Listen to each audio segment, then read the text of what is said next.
ಕಳೆದ 500 ದಿನಗಳಿಂದ ಬಿಡದಿ ಟೌನ್ಶಿಪ್ನ ವಿರೋಧವಾಗಿ ಅಲ್ಲಿಯ ಕೃಷಿಕರು ಹೋರಾಟವನ್ನೇನು ಮಾಡ್ತಾ ಇದ್ದಾರೆ. ಆ ಕೃಷಿಕರ ಹೋರಾಟದಲ್ಲಿ ಆ ಸ್ಥಳದ ಮಹಿಳೆಯರು ಹಲವಾರು ಹಿರಿಯರ ಒಂದು ಹೋರಾಟಕ್ಕೆ ನಿರಂತರವಾದಂಥ ಬೆಂಬಲವನ್ನು ಶಾಂತಿಯುತವಾಗಿ ನೀಡ್ತಾ ಇರತಕ್ಕಂಥದ್ದೇನಿದೆ. ಇವತ್ತು ಏಕಾಏಕಿ ಸರ್ಕಾರದ ಅಧಿಕಾರಿಗಳು ಅಲ್ಲಿ ಸರ್ವೆ ಮಾಡಲಿಕ್ಕೆ ಬಂದಾಗ ಅಹಿತಕರ ಘಟನೆಗಳು ಏನು ನಡೆದಿರ್ತಕ್ಕಂಥದ್ದಕ್ಕೆ ಇವತ್ತು ಸರ್ಕಾರದ ಚಿತಾವಣೆಯೇ ಏನಿದೆ, ನಮ್ಮ ರೈತ ಬಂಧುಗಳಿಗೆ, ನನ್ನ ತಾಯಂದಿರಿಗೆ, ರೈತ ಜೀವನವನ್ನು ನಿರ್ವಹಿಸ್ತಕ್ಕಂಥ ತಾಯಂದಿರಿಗೆ ಮನವಿ ಮಾಡ್ತಕ್ಕಂಥದ್ದು, ಯಾವುದೇ ಕಾರಣಕ್ಕೂ ಯಾವುದೇ ಕೆಟ್ಟ ಘಟನೆಗಳಿಗೆ ಅವಕಾಶ ಕೊಡದೆ ಇವತ್ತು ಶಾಂತಿಯುತವಂತ ನಿಮ್ಮ ಹೋರಾಟ ಏನಿದೆ ಅದನ್ನು ಮುಂದುವರಿಸಿ ಕಾನೂನಿನ ವ್ಯಾಪ್ತಿಯಲ್ಲಿ ನಿಮ್ಮ ಪರವಾದ ನ್ಯಾಯವನ್ನು ತರ್ತಕ್ಕಂಥದ್ದಕ್ಕೆ ಹೋರಾಟ ಮಾಡಲಿಕ್ಕೆ ಈಗಾಗಲೇ ಹಲವಾರು ಜನ ತಯಾರಿರ್ತಕ್ಕಂಥದ್ದೇನಿದೆ. ಆ ಹಿನ್ನೆಲೆಯಲ್ಲಿ ನಿಮ್ಮ ಹೋರಾಟದಲ್ಲಿ ಯಾವುದೇ ರೀತಿಯ ಸರ್ಕಾರದ ದೌರ್ಜನ್ಯ ದುರ್ಬಳಕೆಗೆ ನಿಮ್ಮ ಶಾಂತಿಯುತ ಹೋರಾಟಕ್ಕೆ ಯಾವುದೇ ರೀತಿಯ ವಿರೋಧ ಆಗಬಾರ್ದು ಅಂತಕ್ಕಂಥದ್ದು ನಾನು ಹೇಳಲಿಕ್ಕೆ ಬಯಸ್ತೀನಿ. ನಾನು ಈ ಸಂದರ್ಭದಲ್ಲಿ ಪೊಲೀಸ್ ಇಲಾಖೆಯ ಅಧಿಕಾರಿಗಳಿಗೆ ಒಂದು ಎಚ್ಚರಿಕೆಯನ್ನು ಕೊಡ್ತಾ ಇದ್ದೇನೆ.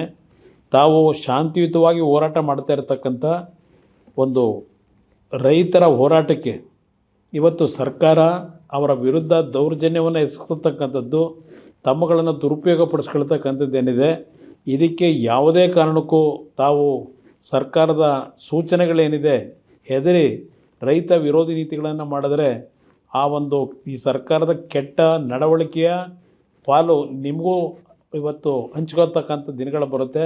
ಅದರಿಂದ ಎಚ್ಚರಿಕೆಯಿಂದ ಇರಿ ಅಂತಕ್ಕಂಥದ್ದನ್ನು ಪೊಲೀಸ್ ಇಲಾಖೆ ಅಧಿಕಾರಿಗಳಿಗೆ ಹೇಳಲಿಕ್ಕೆ ಬಯಸ್ತಾ ಇದ್ದೇನೆ.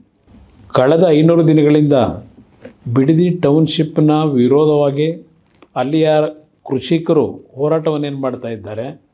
ಆ ಕೃಷಿಕರ ಹೋರಾಟದಲ್ಲಿ ಆ ಸ್ಥಳದ ಮಹಿಳೆಯರು ಹಲವಾರು ಹಿರಿಯರ ಒಂದು ಹೋರಾಟಕ್ಕೆ ನಿರಂತರವಾದಂಥ ಬೆಂಬಲವನ್ನು ಶಾಂತಿಯುತವಾಗಿ ನೀಡ್ತಾ ಇರತಕ್ಕಂಥದ್ದೇನಿದೆ.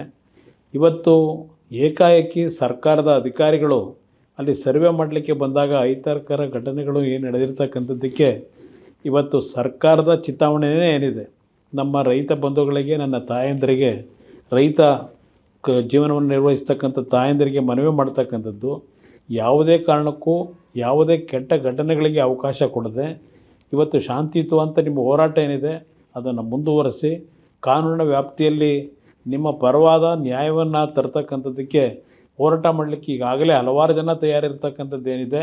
ಆ ಹಿನ್ನೆಲೆಯಲ್ಲಿ ನಿಮ್ಮ ಹೋರಾಟದಲ್ಲಿ ಯಾವುದೇ ರೀತಿಯ ಸರ್ಕಾರದ ದೌರ್ಜನ್ಯ ದುರ್ಬಳಕೆಗೆ ನಿಮ್ಮ ಶಾಂತಿಯುತ ಹೋರಾಟಕ್ಕೆ ಯಾವುದೇ ರೀತಿಯ ವಿರೋಧ ಆಗಬಾರ್ದು ಅಂತಕ್ಕಂಥದ್ದು ನಾನು ಹೇಳಲಿಕ್ಕೆ ಬಯಸ್ತೀನಿ. ನಾನು ಈ ಸಂದರ್ಭದಲ್ಲಿ ಪೊಲೀಸ್ ಇಲಾಖೆಯ ಅಧಿಕಾರಿಗಳಿಗೆ ಒಂದು ಎಚ್ಚರಿಕೆಯನ್ನು ಕೊಡ್ತಾ ಇದ್ದೇನೆ. ತಾವು ಶಾಂತಿಯುತವಾಗಿ ಹೋರಾಟ ಮಾಡ್ತಾ ಇರತಕ್ಕಂಥ ಒಂದು ರೈತರ ಹೋರಾಟಕ್ಕೆ ಇವತ್ತು ಸರ್ಕಾರ ಅವರ ವಿರುದ್ಧ ದೌರ್ಜನ್ಯವನ್ನು ಎಸಗತಕ್ಕಂಥದ್ದು, ತಮ್ಮಗಳನ್ನು ದುರುಪಯೋಗಪಡಿಸ್ಕೊಳ್ತಕ್ಕಂಥದ್ದೇನಿದೆ, ಇದಕ್ಕೆ ಯಾವುದೇ ಕಾರಣಕ್ಕೂ ತಾವು ಸರ್ಕಾರದ ಸೂಚನೆಗಳೇನಿದೆ ಹೆದರಿ ರೈತ ವಿರೋಧಿ ನೀತಿಗಳನ್ನು ಮಾಡಿದ್ರೆ ಆ ಒಂದು ಈ ಸರ್ಕಾರದ ಕೆಟ್ಟ ನಡವಳಿಕೆಯ ಪಾಲು ನಿಮಗೂ ಇವತ್ತು ಹಂಚ್ಕೊಳ್ತಕ್ಕಂಥ ದಿನಗಳು ಬರುತ್ತೆ. ಅದರಿಂದ ಎಚ್ಚರಿಕೆಯಿಂದ ಇರಿ ಅಂತಕ್ಕಂಥದ್ದನ್ನು ಪೊಲೀಸ್ ಇಲಾಖೆ ಅಧಿಕಾರಿಗಳಿಗೆ ಹೇಳಲಿಕ್ಕೆ ಬಯಸ್ತಾ ಇದ್ದೇನೆ.